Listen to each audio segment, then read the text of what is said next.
Bonsoir. La semaine dernière, nous étions en plein cœur de la foire de Bourail. Cette semaine, nous avons décidé de nous intéresser à la vie au sein de quartiers où des familles s'investissent pour y vivre bien. En Nouvelle-Calédonie comme ailleurs, il y a des quartiers dits sensibles. Certains font même la une des journaux. Mais n'oublions pas qu'au-delà de cela, il y a des hommes et des femmes qui s'activent pour faire vivre leur quartier, qui essayent d'en améliorer la qualité de vie. Alors, qui sont ces hommes et ces femmes qui s'investissent au quotidien pour se mieux vivre au sein de leur quartier ? Quelles problématiques rencontrent-ils ? Quelles actions sont mises en place pour le bien de tous ? C'était notre feuilleton de la semaine. Pour échanger avec moi, je reçois Lorina Atamou. Bonsoir Lorina. Bonsoir Stéphanie. Merci à toi d'être avec moi. Je t'en prie. Alors, tu représentes le conseil de quartier des Cigales, mais aussi celui du village, donc à Koné. C'est ça. Tu vis aux Cigales, mais tu es aussi élu municipal en charge du suivi donc, du conseil de ces deux quartiers. Alors, il s'agit de l'un des plus gros et des plus actifs donc, sur la commune. C'est ça. Alors, cette semaine, Lorena, nous sommes allés à la rencontre des habitants de Tindu, donc l'un des plus vieux quartiers de Nouméa, créé pendant le boom du nickel dans les années 60. Un quartier où la semaine dernière a été inaugurée la Maison de la Jeunesse, de la Culture et du Sport. Un quartier qui, comme celui des Cigales, est populaire et aussi est excentré par rapport au centre-ville. Alors d'ailleurs, pour Edmond, le président du comité du bien-être des habitants de Tindu, cette excentricité pose problème. On l'écoute.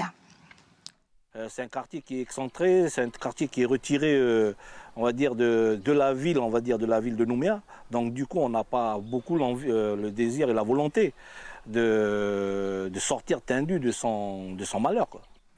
Alors, Lorina, comment ça se passe aux Cigales ? Est-ce que ce ressenti est partagé par les habitants du quartier des Cigales ? C'est vrai que les Cigales, c'est vraiment loin du centre donc, de la ville.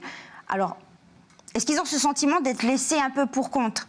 Alors, ce qu'il faut savoir, c'est vrai que les Cigales, c'est quand même l'un des premiers quartiers qui a été construit dans les années 2000. Donc on peut dire que c'est quand même un des plus anciens quartiers au niveau de la commune. Par rapport à l'excentricité qui est évoquée là, les Cigales... L'organisation, en fait, au niveau des conseils de quartier, justement, a été faite de manière, justement, à ce que les Cigales ne soient pas laissés pour compte. C'est-à-dire que là, d'un point de vue stratégique, au niveau de la communication, la commune a déployé, en fait, des élus municipaux au niveau de ces conseils de quartier. Et on a aussi, bien sûr, des personnes, des forces vives qui font partie de diverses associations. Ce qui fait que les informations entrent aussi bien à l'intérieur du conseil de quartier qu'elles ne sortent. Ce qui fait un atout de manière à ce que, bien sûr, les quartiers ne soient pas enclavés et restent vraiment là, enfermés, empêchant, bien sûr, tout développement à l'intérieur. Pour mener à bien vos objectifs, dont nous parlerons par la suite, vous avez besoin de partenaires. Alors, qui sont-ils ? Alors, le partenaire principal de notre conseil de quartier, donc des villages et des Cigales, c'est essentiellement la mairie de Koné. La mairie de Koné, pourquoi ? Parce que, bien sûr, c'est quand même l'acteur économique du développement au niveau de toutes les infrastructures et des travaux. Et aussi, on a quand même quelques associations qui œuvrent aussi avec toutes les forces vives au niveau de l'organisation, notamment l'association des parents d'élèves, qui est bien présente sur le terrain avec le conseil de quartier qui a été mis en place récemment. Oui, parce qu'il y a une école aux Cigales aussi. Il y a une école aux Cigales qui compte quand même près de 300 enfants. Ça fait quand même pas mal. Ça fait pas mal. Alors en tout cas, on voit bien qu'il y a une dynamique au sein de ce quartier. Tu lui as dit qu'il y a un certain nombre donc d'associations, d'habitants qui sont engagés en fait dans le milieu associatif. Quand en fait, quand s'est mis en place donc, ce conseil donc, de quartier des Cigales et du village, et ça, c'est quoi un conseil de quartier ? Ça consiste en quoi ? C'est quoi son rôle ? L'ancienne mandature. Nous, l'équipe municipale qui a pris la mandature communale il y a à peu près 1 an, on a récupéré quand même une organisation qui était déjà existante. Le conseil de quartier a été mis en place par l'ancienne équipe, disons, en 2017-2018. Et quand on est rentré à l'intérieur des conseils de quartier en tant qu'élus municipaux, on s'est rendu compte qu'il y avait quand même un noyau à l'intérieur des conseils de quartier. Par conséquent, la dynamique, elle était un peu retombée. Mais c'est un peu normal, hein. Moi, je suis habitante avant tout, avant d'être élue. Et c'est vrai qu'à un moment donné, quand on a le sentiment un peu de ne pas voir les choses avancer, on va se décourager et puis du coup, on va faire retomber cette dynamique. Donc nous, on a bien réexpliqué en fait aux personnes par rapport au rôle qu'ont à tenir le conseil des quartiers. C'est vraiment une force de proposition pour la mairie de Koné. Pourquoi ? Parce qu'au travers du conseil de quartier, on va être à même de savoir de toucher les habitants et de travailler directement avec eux.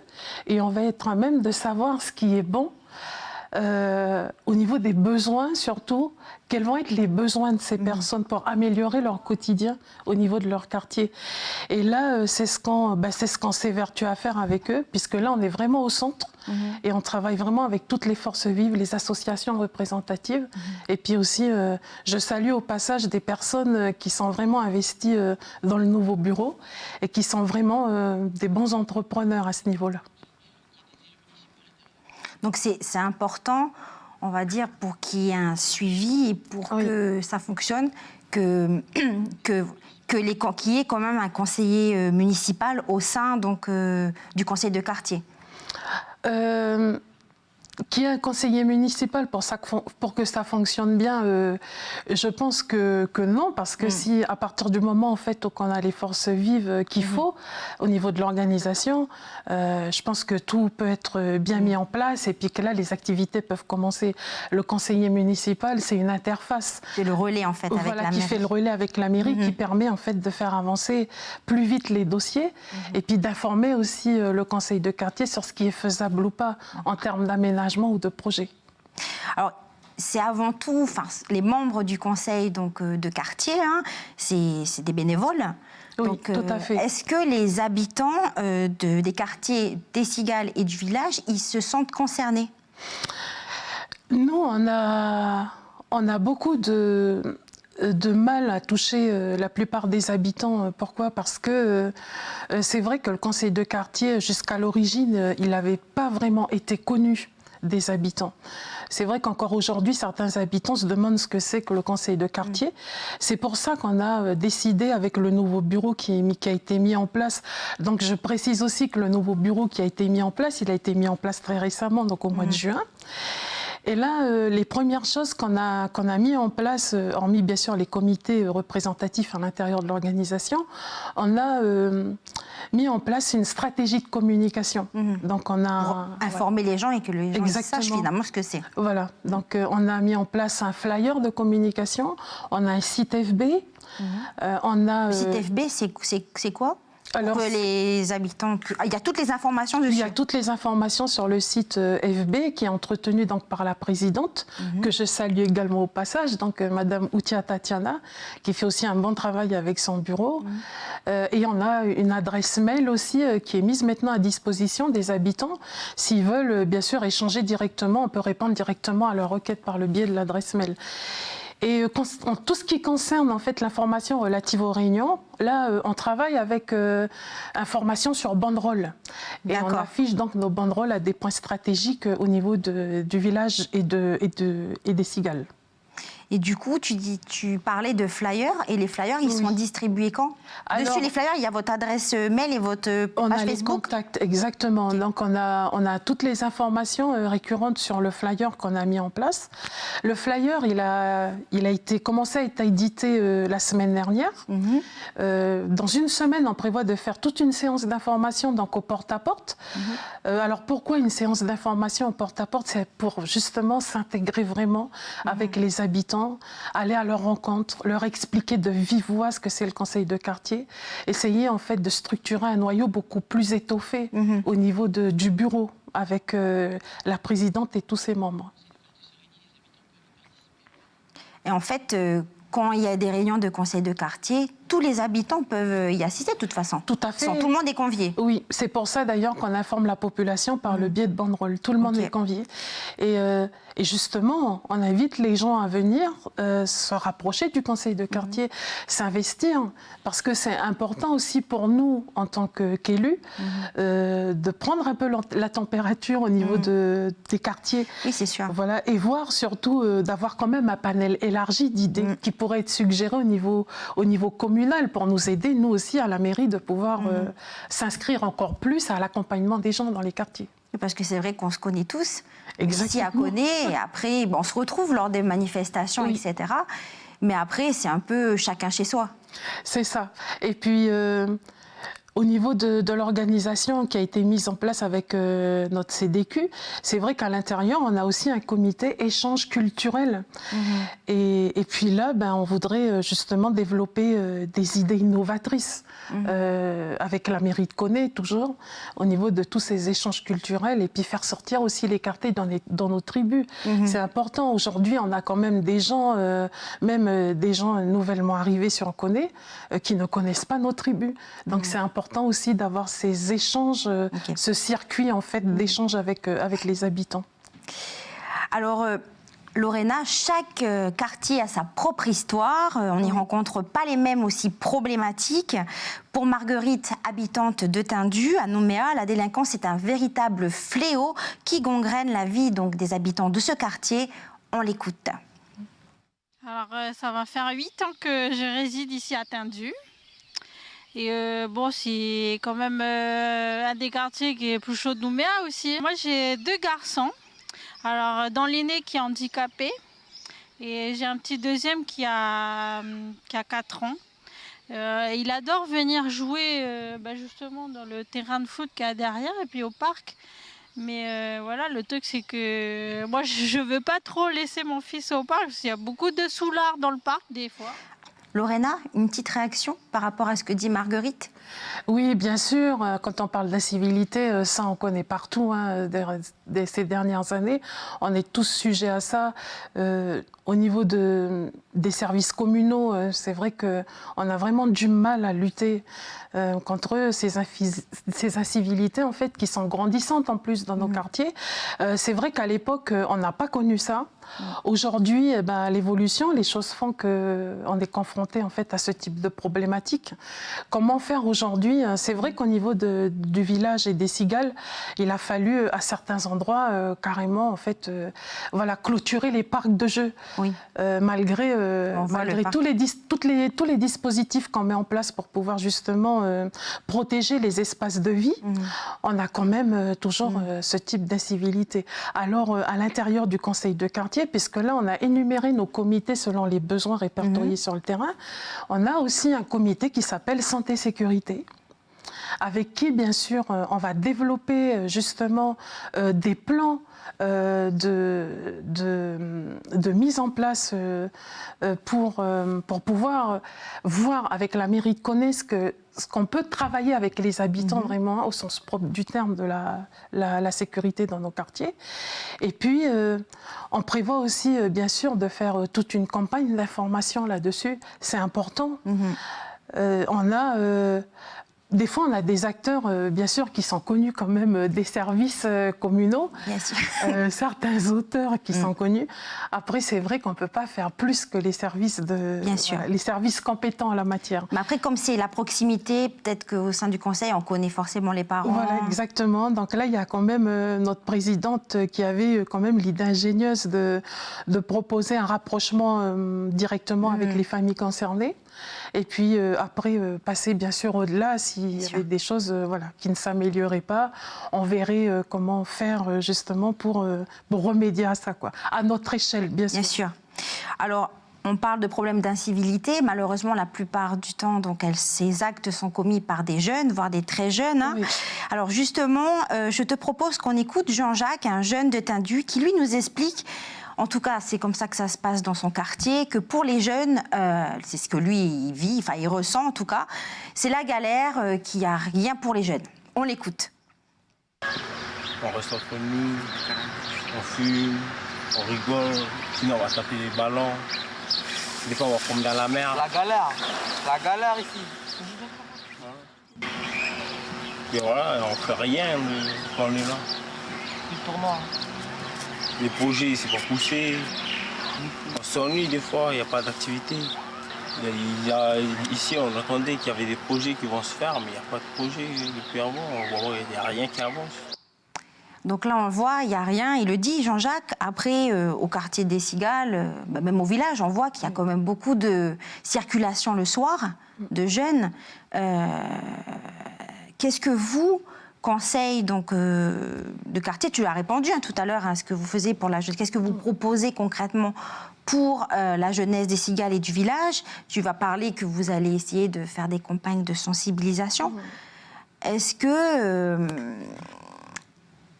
Mais c'est pas simple. Non, pas du tout. On peut... Nous avons, c'est vrai qu'on a, notamment au niveau du village et des Cigales, on a quand même une population grandissante de jeunes. On a tous, je pense, même au niveau des associations, on a tous vraiment des grosses problématiques pour accompagner les jeunes. Et là, je pense qu'il y a un manque de communication et d'information par rapport à cette jeunesse. Les jeunes ont besoin qu'on s'occupe d'eux. Ils ont besoin qu'on les occupe aussi, qu'on trouve des dispositifs pour les occuper. Là, moi, ça me fait mal au cœur. C'est vrai, on voit des jeunes, bien sûr, même à Koné, qui traînent dans la rue, qui boivent. C'est vrai qu'on pourrait imaginer beaucoup, en fait, de plans de travail avec ces jeunes-là. Au niveau de... c'est un des problèmes émergents. Pourquoi, justement, le conseil de quartier des Cigales et du village a mis en place un comité jeunesse. Avec ce comité jeunesse, on va surtout développer des activités qui vont les occuper dans les quartiers, des activités que eux vont proposer. On va travailler avec eux. Eux savent quels sont leurs besoins. Qu'est-ce qu'ils ont envie de voir aujourd'hui au niveau de leur quartier? Comment est-ce qu'on peut les accompagner? Toujours en partenariat avec la mairie de Koné, qu'est-ce qu'on peut mettre en place pour eux? Comment est-ce que le jeune y réagit aujourd'hui par rapport au fait qu'il se sent un peu peut-être laissé pour compte? Comment est-ce que nous, avec nos institutions, on va mettre les choses en place, voilà, avec les habitants qui sont aussi avant tout des parents, qui rencontrent aussi ces mêmes problématiques avec les jeunes. Donc comment est-ce qu'on va développer en fait tous ces plans de travail ensemble pour essayer d'occuper, pas pour essayer, pour occuper nos jeunes la plupart du temps. Alors c'est vrai que je sais que moi j'ai grandi à Koné, donc du coup à l'époque ce qui me manquait c'était vraiment les maisons de quartier. Il n'y en a toujours pas. Et du coup j'ai voulu dire qu'au Cigales, tu parlais d'activité, donc justement c'est un projet qui, ça y est là, il va démarrer. Il me semble, tu peux nous en parler? Oui, alors... on a, pareil, là, on a récupéré un projet qui était resté un peu en veille, qui avait été mis en place par l'ancien bureau du conseil de quartier et par l'ancienne mandature. Et du coup, là, on a pu retravailler à la base sur ce projet. Ça a été, bien sûr, l'installation d'un plateau sportif dans le quartier des Cigales. Mais quand on dit l'installation d'un plateau sportif dans le quartier des Cigales, il va aussi profiter aux autres quartiers. Il ne sera pas enclavé là uniquement pour les jeunes des Cigales. Et d'autres jeunes pourront en profiter. Ça va être, bien sûr, avec des installations workout dessus et puis un terrain de football. Et en fait, l'idée... On va voir les images là du terrain. Oui. C'est en face de chez toi, ceux qui connaissent. Voilà, j'ai fait un peu... Voilà, on voit un peu les images. C'est vrai que c'est un grand espace. Il faut passer le lagunage de toute façon. C'est ça. Tac, et voilà. Exactement. Et donc, on a quand même un bel espace là sur lequel on peut installer, bien sûr, ce type d'infrastructure. Et l'idée, à terme, ça serait bien sûr de donner la gestion de cet espace à la jeunesse du quartier. Voilà. D'une, parce que comme ça va les responsabiliser. Voilà, exactement. Et de deux, ça va aussi nous permettre à nous, en tant qu'adultes et puis élus et puis habitants, de pouvoir valoriser aussi leur investissement par rapport au bien-être communautaire du quartier. Et puis au village maintenant, parce qu'il y a toujours l'école Les Flamboyants. Donc là aussi, il y a quelque chose qui va être fait, pas tout de suite, mais c'est en projet. Exactement. Alors, dans les gros projets de la mairie de Koné, on prévoit bien sûr au Flamboyant de développer tout cet espace en espace de vie et loisirs.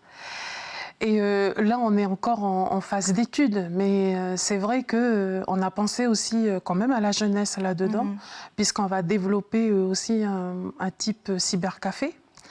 Donc là, les jeunes pourront se retrouver quand même pour se détendre, pour passer du temps ensemble. Et la mairie de Koné fait aussi pas mal de choses pour la jeunesse. Là, on va aussi mettre en place ce qu'on appelle donc un passeport jeunesse.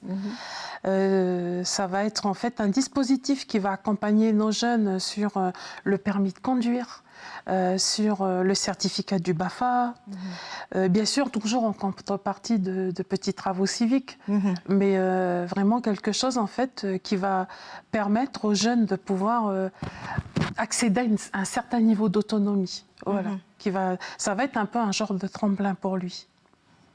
Après, il y a aussi, en tout cas à Nouméa, ils font les jardins familiaux. Ça permet vraiment de créer, de renforcer la cohésion au sein des quartiers.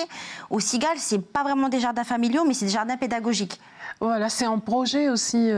Donc ça avait été voté, ça avait été bien sûr validé au niveau de notre exécutif.